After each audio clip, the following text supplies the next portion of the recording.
Hi everyone, and welcome to the second episode of Plugged In. Today we'll be exploring managing innovation and disruptive technologies within the clean energy sector. So today I'm thrilled to be joined by one of the experts in the field, Scott Daniels. Scott, it's a pleasure to have you on the podcast. Thanks very much for joining us. How are you doing today? I'm doing fine, thank you. How are you? Good, really good, thank you. Well, I know we've got quite a lot of content to go through, but first of all, why don't you start by introducing yourself, your background, main areas of expertise? Yes, I have 25 years of experience in the energy sector, specializing in energy storage, power systems, electrification, and e-mobility. My main focus of my career has been driving sustainable growth, leading global teams, and fostering strategic partnerships. I have a proven track record in developing innovative solutions, expanding company capabilities, and generating substantial business value. And I have proficient in market analysis, strategic planning, and technology integration. And I've essentially started my energy storage, journey back in 1991 when I worked in the King of Prussia Mall. That's one of the larger malls in the world in the HVAC and engineering department. And then I went on and got my 3 degrees, 2 engineering degrees from Northeastern University and an MBA from Boston University. I've worked with several startup companies and legacy companies, ranging from consulting company of Arthur D. Little to A123 Systems, and then even Schneider Electric to Powin Energy to CSA Group, and now I'm at Black Teal Energy. I started working with battery technology in 2001 when I was at Arthur D. Little, as that covers a bit of my background and my passion for this energy industry. Okay, thanks for the personal introduction, Scott. What would be really interesting is to learn a little bit more about Black Teal Energy. So I know this is your most current role. So yeah, if you can just tell us a little bit more about this, that'll be really great. Thank you. I'm happy to. I recently joined Black Teal Energy as a Chief Technology Officer. A little bit about Black Teal Energy is that we are an AI-driven management and predictive maintenance and energy storage company, and our goal is to ensure optimal performance and sustainability for our clients. We're committed to delivering reliable and future-proof energy solutions that meet the ever-evolving demands of the energy industry. Our vision is to lead the energy transition by developing AI-powered energy storage solutions.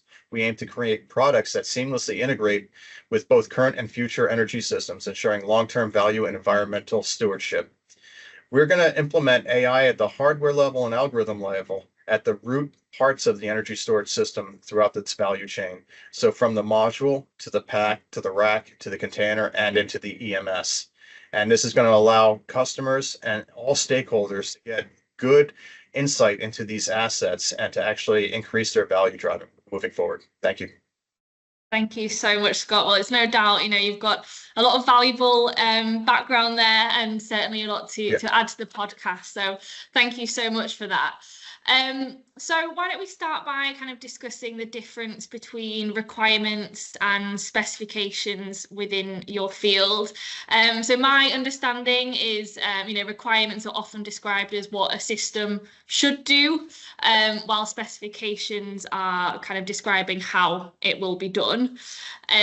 So in your opinion, Scott, how important is it to maintain this distinction between requirements and specifications, and what are the risks if this line gets blurred?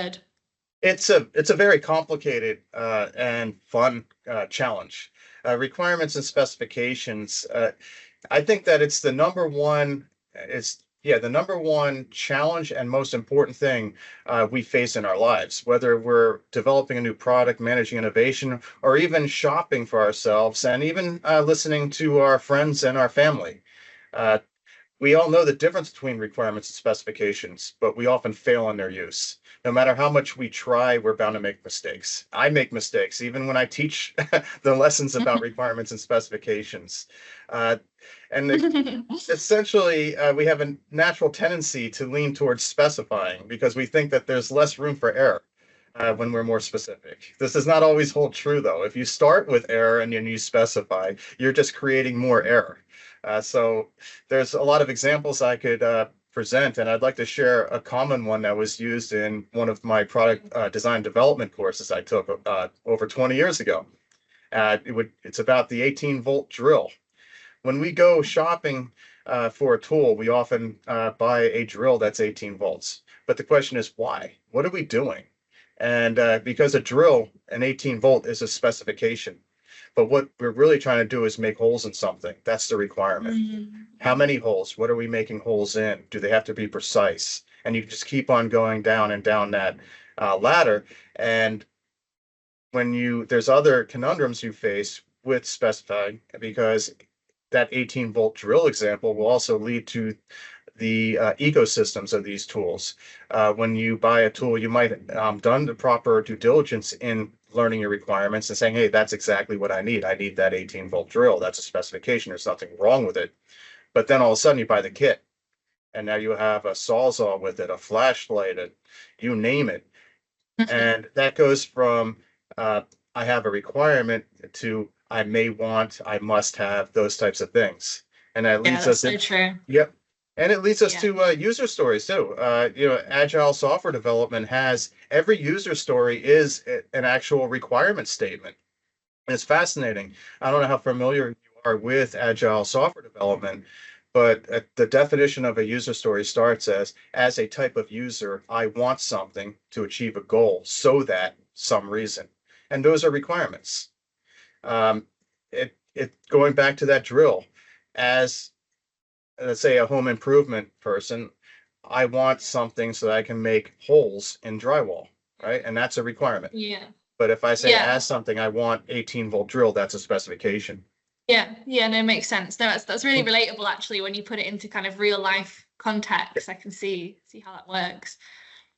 There's another nice definition I'd like to share. It was given by the Project Management Institute, and what's kind of cool about it, it says in the project management arena, the term requirement generally refers to a customer need, while specification refers to a detailed, usually technical description of how that need will be met.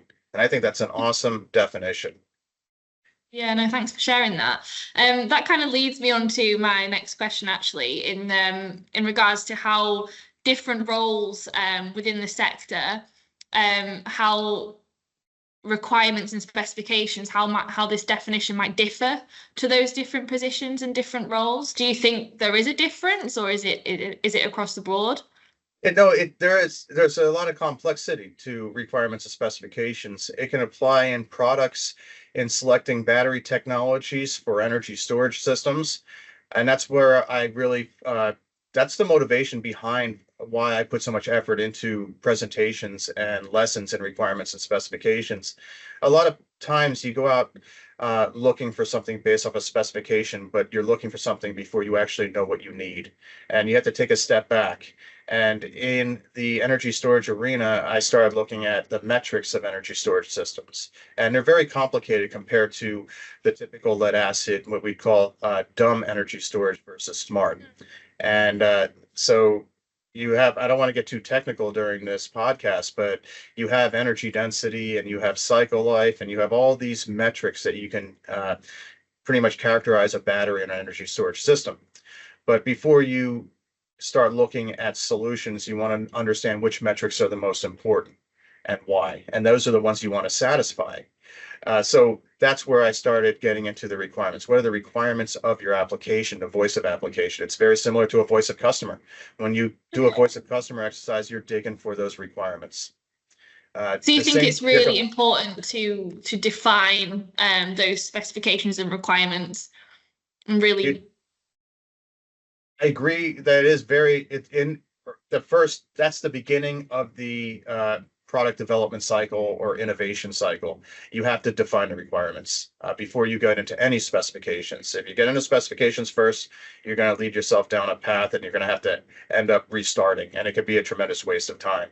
A good example would be even in getting compliance for your products in order to get them to market. The whole regulatory industry is based off of requirements and specifications. The healthcare industry is based off of requirements and specifications. Even when we go personally shopping and car shopping, it's requirements and specifications. So taking a step back and defining the requirements before you start specifying is very, very important. Okay, so if you could give one piece of advice to teams, organizations struggling to define those requirements and specifications, what would that piece of advice be? It would be to actually conduct voice of customer. You never have too much. Everybody knows what voice of customer is you're interviewing, just like you're interviewing me right now, and you learn from each other. Uh, the, I mean, we could just give an off example. I mean, if you ask me, hey, let's define the requirements for something, I think that would be a great way to answer this question. Is if you were to ask me right now, um, what are the requirements of a car that I drive, right? And that's one of the most challenging questions to answer. Uh, you could sit there, like if you would ask me that, you would have to ask me, do I have a family? Am I going to be towing something? Do I want to have gasoline or diesel? That's a specification though, right? So it's that conundrum. Yeah, true. Yeah. It's Yeah. just like with energy storage. What kind of battery do you need? That's a specification. Now you need an energy storage system. You define the battery later. So it's an engineering uh, challenge where in engineering you use the term control volume. You kind of set boundaries. And I think the most important thing is it's never exactly 100% right or wrong. It is making informed decisions is the number one goal so that you can refine those. And you ever hear the term refining requirements? And that's the purpose is you start somewhere, you evaluate, and then you redo. You keep on honing into the perfect requirements that you need to satisfy, and then you form those specifications to satisfy it. Can I give an Okay. example that I think everybody is aware of, actually? Yes. Is Yeah. Yeah. Let's do. so the regulatory environment, we see that there's a lot of electric bikes that are on the market right now. And Yeah. we hear about electric bike fires. And when you could look Yeah. at the battery or energy storage system for those electric bikes and form all the requirements, but that's not the purpose of this example. The purpose of this example is that you live in a vertical city such as New York City, and you live in a high-rise apartment complex, a building. Let's say the people live below you have a whole bunch of electric bikes, and they're not tested or certified. And you hear about all these fires, and you kind of get a little weary, right? You're a little concerned. And then your Yeah. landlord's concerned as a property owner. And then the insurers are concerned because they Yeah. could. And then on top of that, you have your authorities having jurisdiction, HJs, that would be the FDNY, the fire department, they'd be concerned. And then policymakers are concerned. Those are all the stakeholders that are forming requirements, right? You want those electric bikes to be safe, especially when you live in a vertical building. And so you ask the regulatory bodies to form regulations, and regulations are requirements. And then those regulations are transferred to what we call standards development organizations, SDOs, and they work with standards committees to form standards.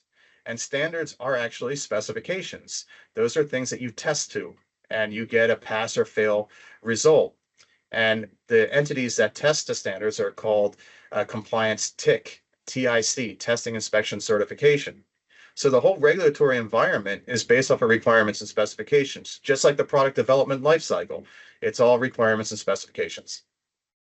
Thank you for that example, Scott, because it's something that we're seeing in the UK more and more now. Yep. I know, even people that I'm friends with who've moved into new apartments or, they're on the property ladder. Something that comes up often is, do you have an EV? Do you have any, micro mobility, e-scooters, e-bikes? And if so, we need to see the certification or, specifications that have made that vehicle safe. As you say, to ensure that casualties like that don't happen. Yeah, it's across the board, and that's one of the challenges in the product development life cycle, is that you could put all this effort into this development. It could take 1 year, 2 years, and even 3 years to get a product out the door. But if you do not get access to the marketplace, then it's all for nothing. And that goes to that regulatory environment. If you do not pay attention to the regulatory landscape and anticipate your products being tested. And another huge challenge that people will face in the energy storage industry is when you have a disruptive technology. A lot of times, the regulatory environment doesn't know how to test to it. How do you gain compliance on something that people don't know how it works? And that could set you back. So then you have to get involved with the standards development organizations and the regulatory bodies. You have to work with lobbyists. You have to do a whole bunch of stuff way in advance. Otherwise, you which just set then your further further highlights the importance of really defining those requirements and specifications, and ensuring those informed decisions are made throughout the process. Fantastic. Well, Scott, thank you very much. That's really insightful. Just moving on to kind of launching a new product, launching new services within the space. What do you think are the key elements of market research that businesses should focus on before launching a new product or a new service? And there's in the area of managing innovation that I've focused on, we tried to, when I was at Schneider Electric, we put a lot of effort into what we call leaning out process when it comes to forming a new product, or what Schneider Electric would call an offer, a combination of products and services. And I like that term because product management is usually deemed as a hardware or physical good, where software is a service, and people are going back and forth. We're a software company, we're a hardware company. We make hardware to sell software, we make software to sell hardware, et cetera, et cetera. So instead of having these long Six Sigma processes, and there's nothing wrong with Six Sigma and having many stage gates, is to really evaluate at the very beginning. People have great ideas.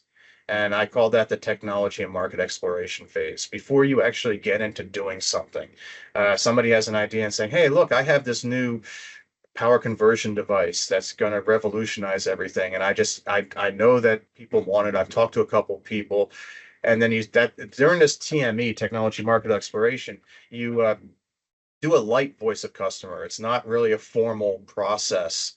And you kind of have a gate. And what that gate is to say, hey, are you going to really go in and do what you'd call an offer technology management project? And in the offer technology management section, which I think is the core part of managing innovation, is where you put resources, the feet on the ground to really do some work. And that goes both in the market and in what I'd call the demonstration. You're not making a prototype. You're not doing a minimal viable product. You're doing a defined voice of customer. You're doing a more in-depth market analysis and research. And at the same time, you're doing what you'd call function tests of this technology. Can you demonstrate it? And what I'd like to use the term is that you're making demonstrators, because it's not going to look nice. That's not the goal. The goal is to say, hey, this can work. And after you finish that, it can work, you go through another gate, which is a simple gate where you're just committing to actually develop the prototypes, the minimal viable product, and pilot manufacturing. It just leans it out. And another thing that I'd like to emphasize is that a lot of people, when they have an idea, they want to go or no go. And the whole point of having what I call the opportunity discovery framework, or the technology market exploration, the offer technology management, where you do the demonstration, then the offer creation process, is that in the very beginning in technology market exploration, you form what you call technology integration cards. It's essentially a very light business case. What is it about the technology that makes it unique? How is it used now? Is it used now? What do you think it'll do an impact on your your services or your offers? And that way you can do the technology readiness level, the business readiness level, the customer readiness level, the horizons of innovation, what the market horizon is, what the technology, and then you could rank those cards based off of how important it is to your business. Is it aligned with what you're doing now? How many resources do you think it'll take? That way, it's not a go or no go. You put it in a funnel, just like a sales funnel. And when you have the resources available, you pull out what you think is ready to go. Can be achieved. Yeah, because you've done all the background work. Yeah. And it doesn't mean that you did the OTM, right? That's the big heavy lift, but you did the initial exploration. And you might find that a year later, you might have shelved something and be like, hey, no, this is a good idea. It aligns with what we're doing now. And now it's no longer a heavy lift.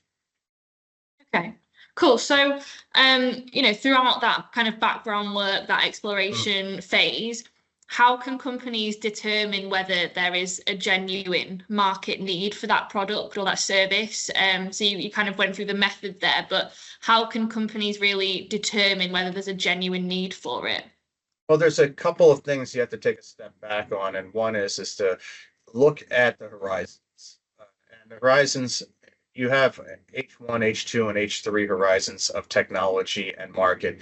And typically on horizon 1, when you look at a technology aspect, you'd say, okay, this is existing technology that you currently use, and you'd make incremental improvements on your product. Horizon 2 would be next generation product or services, and Horizon 3, which is my favorite, are the disruptors. And that's usually 3 to 5 years out. Uh, with the market, you have Horizon 1, which is the existing market that you currently serve. And then you have Horizon 2 is an existing market that you do not serve. And then you have a new market, a completely new market, which would be a disruptor, right? So a Okay. lot of people Why is only look at Horizon 3? Why is that your favorite, Scott? on the technology side, I Yeah. believe that's what gives you your sustainable competitive advantage.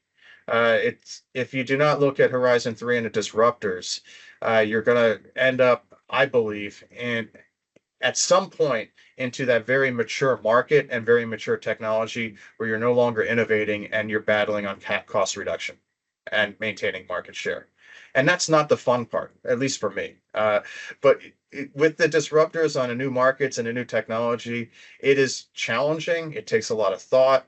It's never been done before, or maybe a disruptive technology and true innovation, that technology is used somewhere else. And you're like, hey, I could use that over here, a completely different market. You see that in electronics all the time. Good point.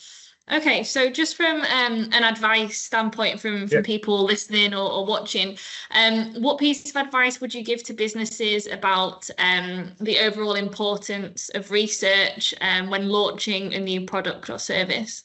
Yeah, well, research and going back to the horizons, and I want to tie in uh, how you evaluate market and how you evaluate whether you want to put all that effort into the uh, research, the investment. There's something I want to touch base on real quick. It's what I'd call leverage and productivity. When you have an S curve, and most people are familiar with an S curve on technology, it's usually based off of time and performance.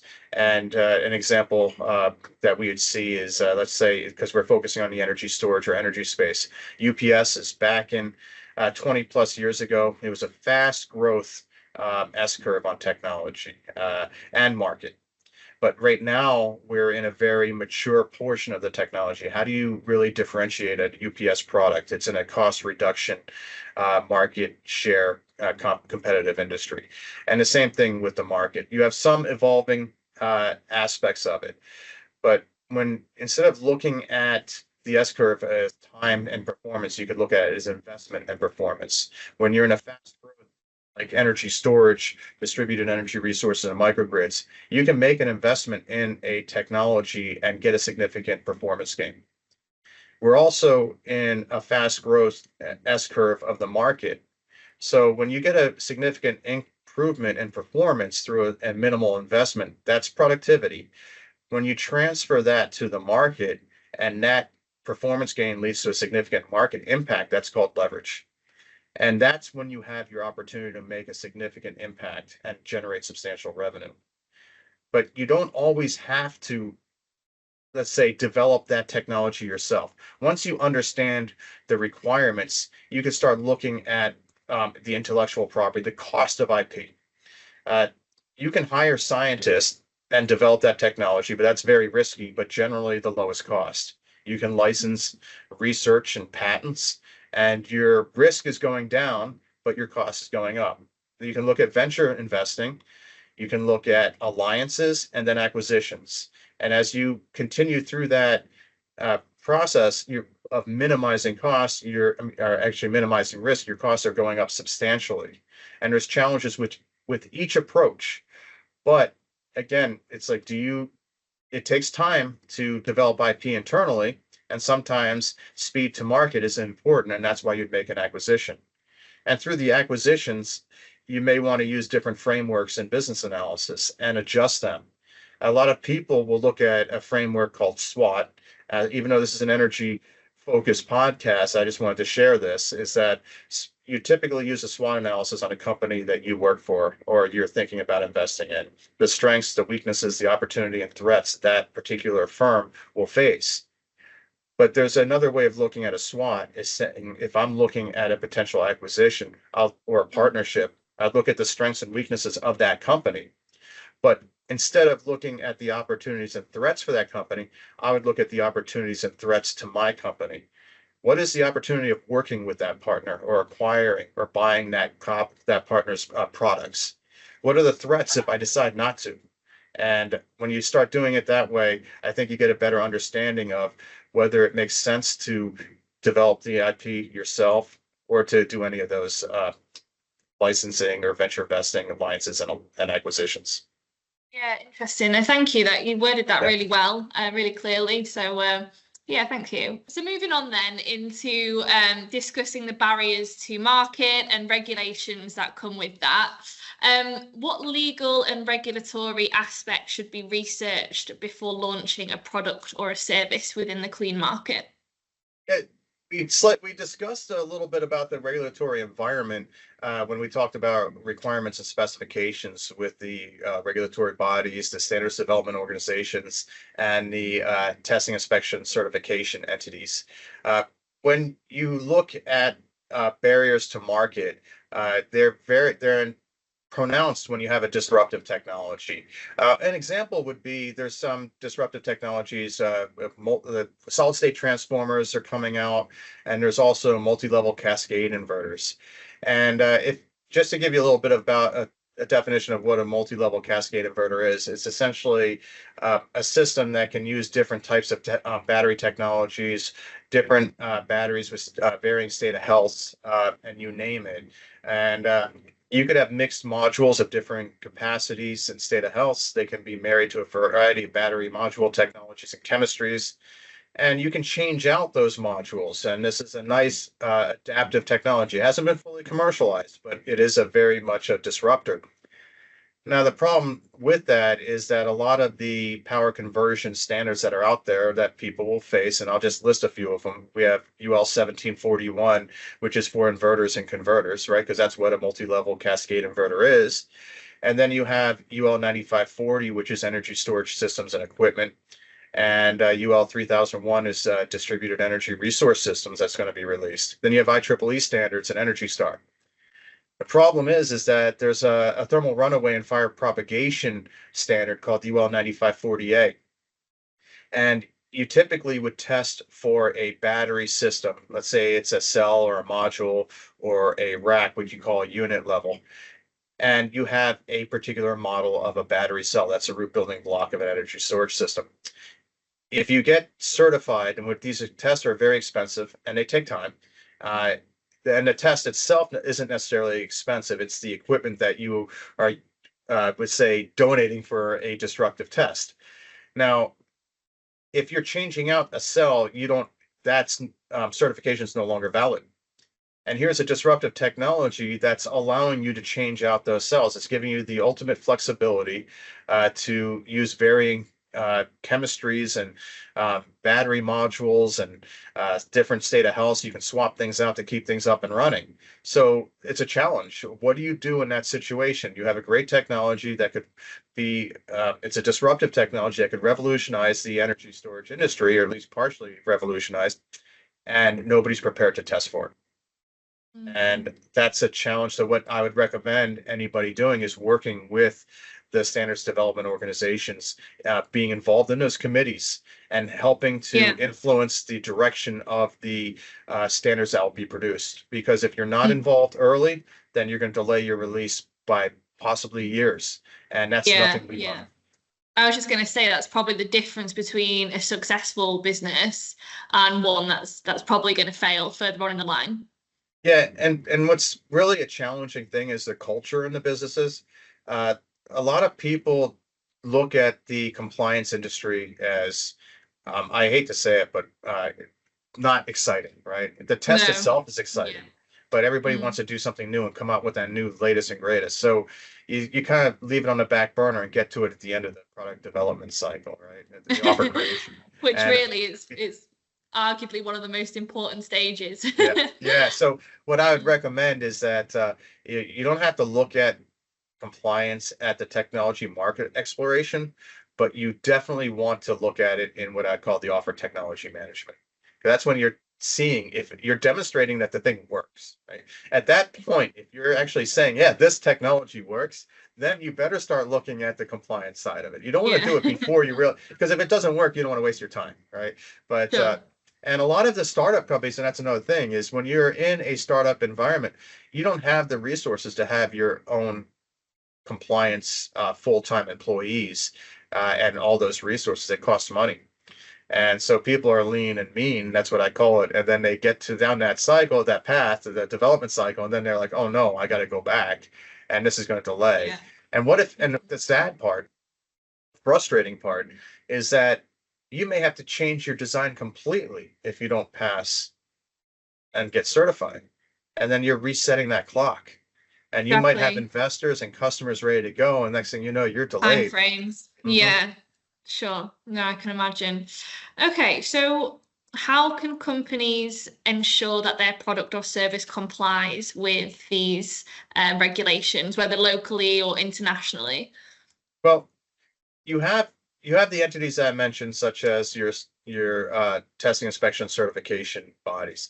Uh, but you have to actually, in the energy storage arena, when you're developing these large scale projects, it could be in front of the meter, commercial, industrial, we call it CNI, or it can be in front of the meter for the larger renewables integration projects.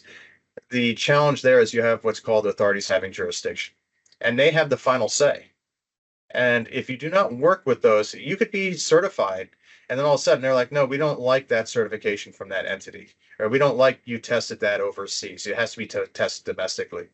And Okay. so, yeah, and that's a challenge because you could be in a new startup developing product and then have everything done, and then somebody that's going to be using your product then faces that conundrum, that barrier, right? So it's not just you facing the barrier, it's your customers Yeah. that are facing the barrier. So you just want to Yeah. be prepared for that. And what are the most common barriers within the market? And how can companies maybe get ahead of those before wasting their time? Um, well, there's many barriers to market. So besides, and What are the most common? there are a lot of common ones too. So the culture to mitigate the AHJ barriers is to get involved with the AHJs, and that's more on.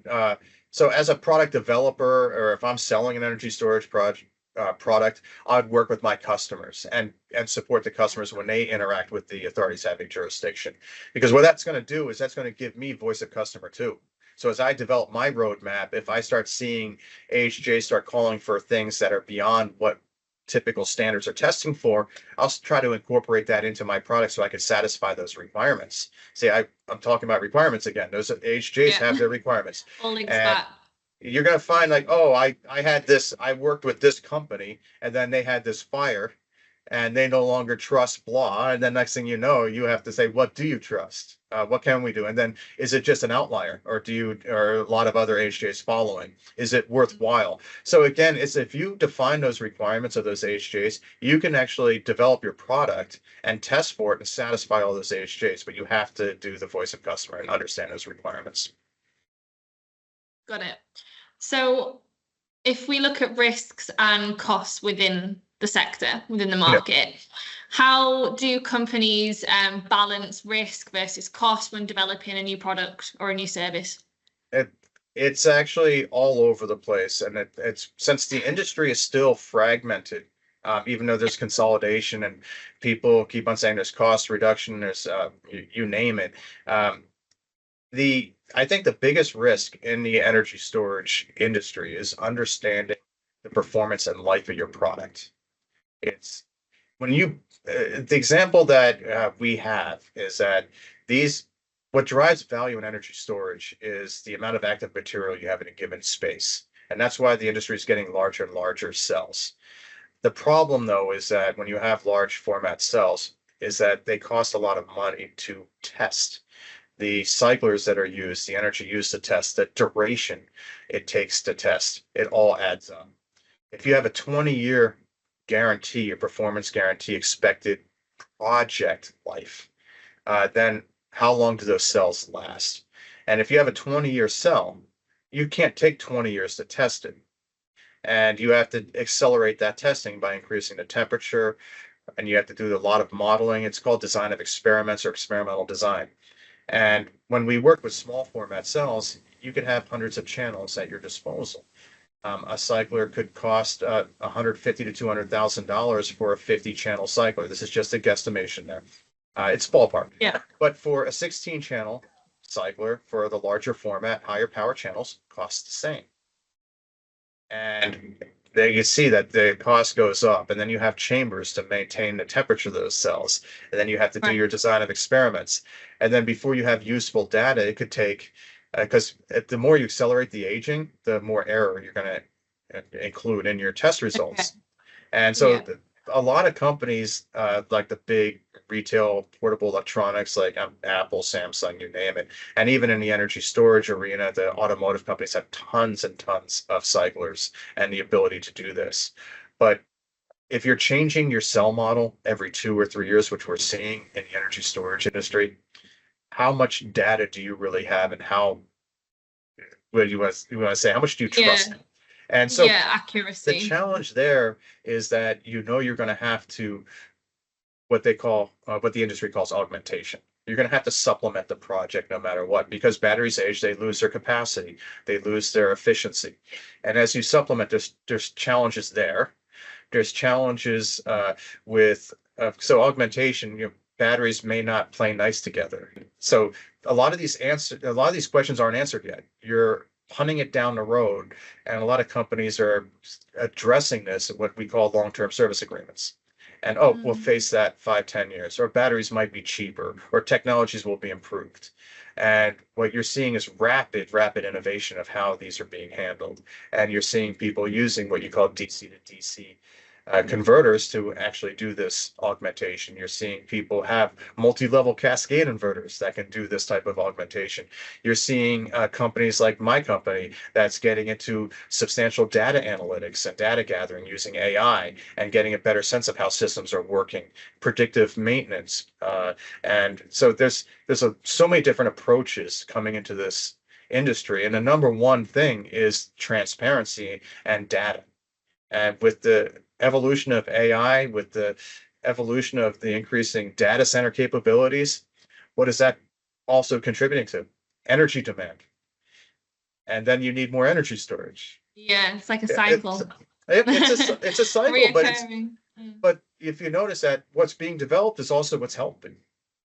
And That's true. so, Yeah. yeah, it's a lot of this machine learning. I have a patent in machine learning for um, analytics and diagnostic. And now I'm working at a company that's using AI at the different levels throughout the whole value chain of an energy storage system. And it's a fascinating time. It's a fascinating approach. That answer, Scott, was really fascinating, really interesting. So thank you so much for those insights. If we look at the different organizations and the leaders, the entrepreneurs within those organizations, how would they, or how can they identify which risks are worth taking, and which should be avoided to minimize any of these unnecessary costs? I was going to ask you that question. Everybody wants that answer. You're Yeah, not going to, it's not a simple, managing risk is a really interesting challenge. You could, you have so many different tools available to use. We talked about technology S curves. We talked about the cost of intellectual property. We looked at the regulatory landscape. But if you take a step back and you look at other business tools, you have Porter's Five Forces, which is a snapshot of the industry. It doesn't help you with the future, but you also have other methodologies that are definitely worthwhile looking at. What I call pest and steps. They've expanded upon it, and that's a framework. I forget who developed it, but it's political, economic, social, technical drivers. And you're trying to figure out which drivers are shaping the industry. And it's very difficult. You might think it's really easy. It's easy to get started, but then you're going to have this back and forth. Is that really a social driver, or is it more political? Is that really a technical driver, or is it more political? But what you're doing is, as you break it down, you can actually manage that risk. And you can see and the key to doing an exercise like that is to look at two companies in the same industry, but doing different things. So you could look at a project developer or a product manufacturer, a product developer. You could look at an owner, operator, and insurer, all in the energy industry. And it's very insightful. And then you could, once you know what's shaping the industry, and you could do it globally too, which I think is the most useful thing, because you have supply chain disruptions, you have COVID lockdowns that happen, right? And when you start taking those into account, and you're like, okay, well, what are people looking for? And then how do I satisfy each of those drivers, right? Because you want to find the most important, but what if you could satisfy them all? Like right now, if you think about it, the economy is not flourishing, it's not tanking, but it's going to be pretty much stable.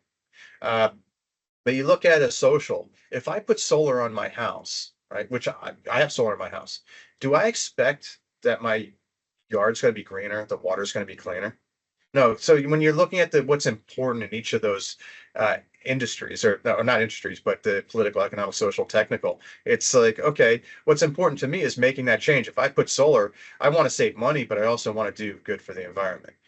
In technology, right? You want a return on investment, right? And Yeah. then same thing happens with so you're political, you form incentives, right? The Inflation Reduction Yeah. Act. It's a massive incentive into the energy industry. Yeah.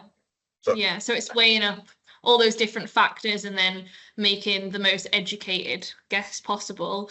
You mentioned a few kind of tools and frameworks there, but is there any other specific tools or frameworks that entrepreneurs can use to help with this? I think that all of them are actually that I mentioned are worthwhile. Um, Okay. so you want to start with it depends what your company is, the culture is set up as. I'm fortunate to work at a company that's focused on innovation, right? That's 100% me. But a lot of companies already have a legacy system in place. They have a map, a strategy developed through marketing. There's nothing wrong with it. So you have to match what your core is all about. And remember when I was talking about, are you a products company? Are you a services company? Are you a software company? Are you a combination of? So I think the number one thing is to understand what your core capabilities are, what your core competencies are, what your employees' core competencies are, and build off of that. And Okay. especially, I mean, you can see that even with the large companies. You call it, you have entrepreneurship, which is everybody knows what that is, but you have intrapreneurship. Large companies are focusing on that so they can become more agile and more entrepreneurial, so they can get that spirit, the speed to market, et cetera. Because you lose that a lot when you're in a large, I call it the lumbering giants, right? It's hard to change the direction of that ship with all the resources and all the different lines of businesses, and you have engineering in different departments. On a startup, you have less silos. But going back to those frameworks, it doesn't take a lot of time to do it, to do a pest and steps, to do a horizons, to do a mini business plan. That you want to do it all in a light lift, not a heavy lift. And what is effective, because you have to be effective at communication. And what's funny and ironic is if you are become effective at communicating to your stakeholders, you'll in that process you'll learn how to communicate with yourself, because that helps you understand, right? You're looking at something, it's like it's you get tunnel vision.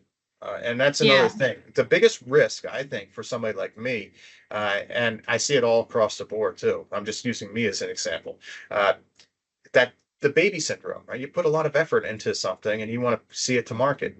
But when you talk to investors, number one, they invest in the team first. They don't invest in the technology, because a lot of time what you end up with is completely different than what you started with. The problem is you have to actually come across and say, that's not my baby anymore, right? That's that term, right? And I like to use the term, we're not one trick ponies. If we were able to do it Okay. that way, we can do it again. And remember when I Yep. mentioned those technology integration cards?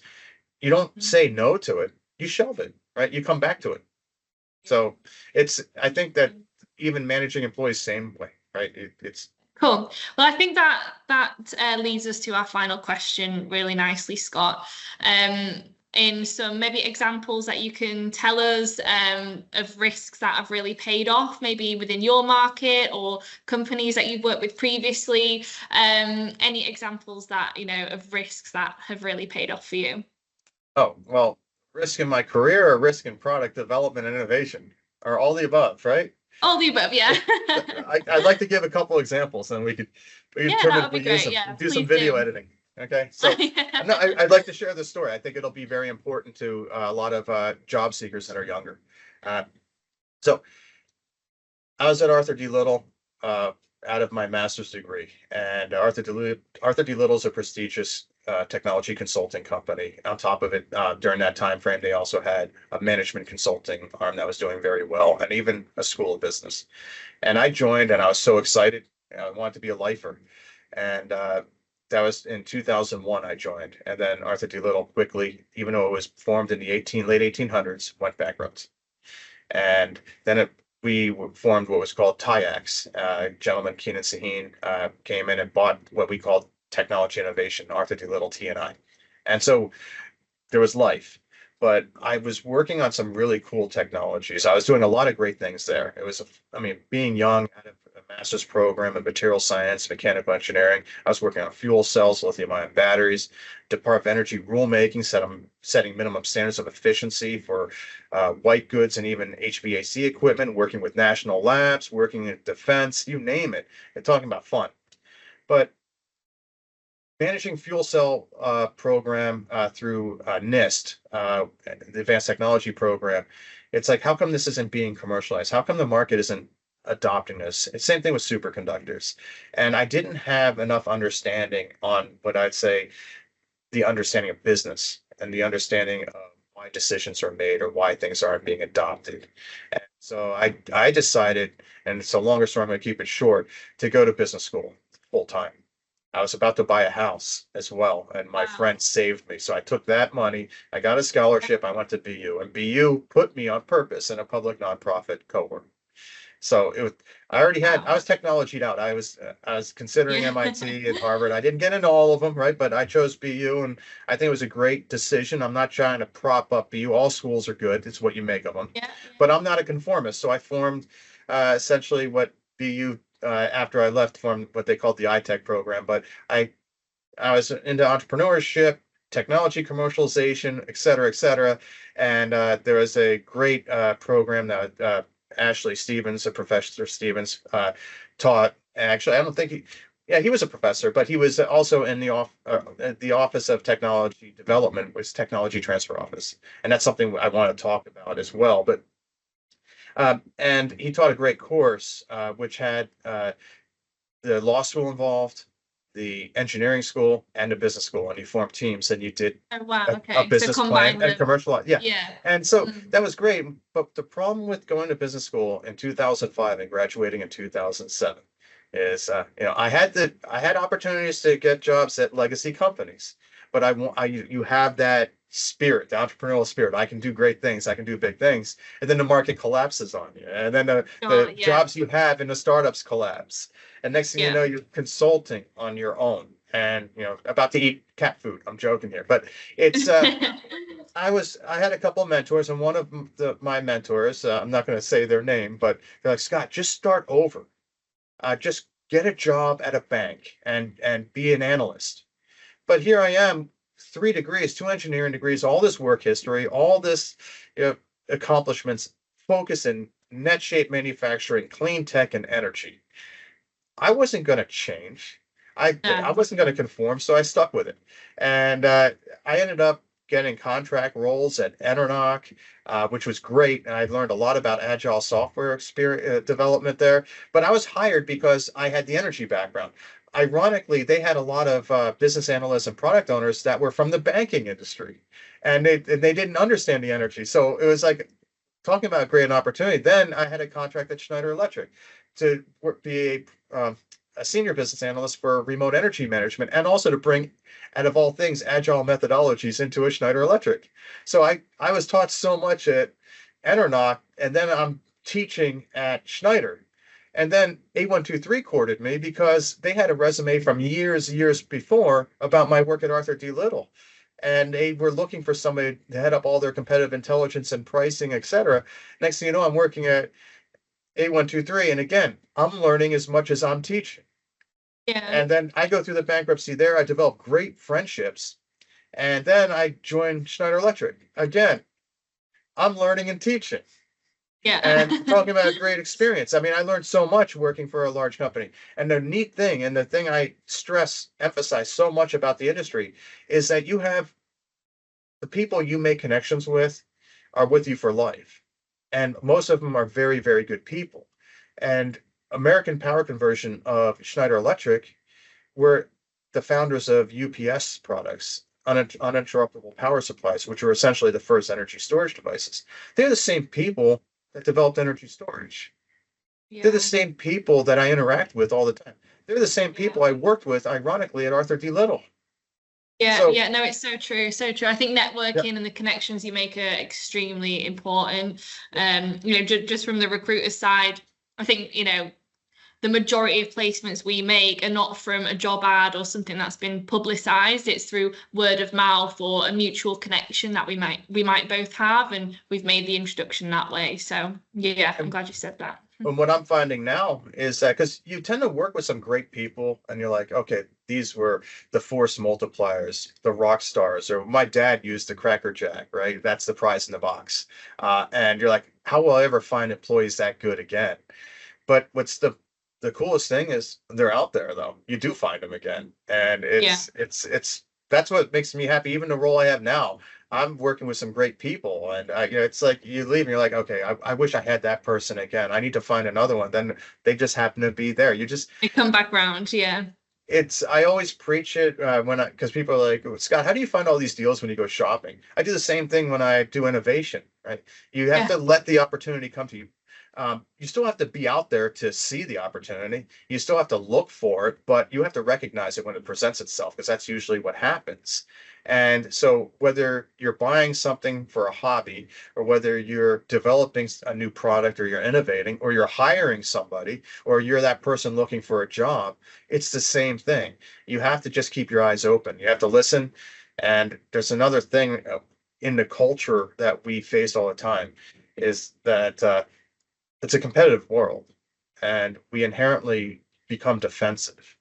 And there's different personality traits, and yeah, there's different cultures and companies.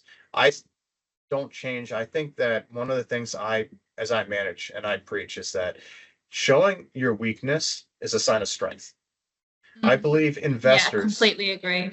when investors look at startups, they're probably, and I've talked to a lot of them, but not, I haven't talked to all of them, so I can't make the assumption.